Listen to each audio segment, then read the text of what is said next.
வணக்கம் நிருபதம்பலம். அட்லாண்டாவை நோக்கி நம்ம போகிறோம். ஆயிரங்கள் முடிவதில்லை. சோழன் சோர்வடைந்தான்.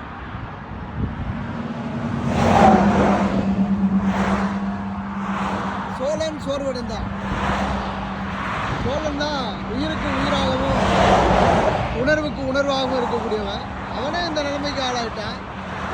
ஒரு பயணங்கள் முடிவதில்லை, ஒரு பெரிய தடங்கள் அப்படிங்கிறது சோழனினுடைய இந்த விதமான ஒரு சோதனை தான்.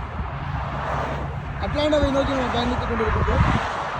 அநேகமாக நம்ம போயிடுவோமா இல்லை போக மாட்டோமா அப்படிங்கிறது தான் ஒரு கேள்விக்குறி.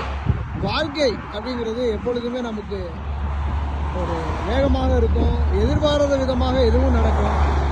அது எப்போ நம்ம வாழ்க்கையில் நடந்துக்கிட்டே தான் இருக்குது. அந்த வேகமும் பயங்கரமாக இருக்குது. அப்படியே சந்திப்போம், என்ன நடக்குது அப்படிங்கிறதையும் பார்ப்போம். சோர்வடைந்த சோழனை மீண்டும் புத்துணர்ச்சி பெற முயற்சிப்போம். நன்றி, வணக்கம்.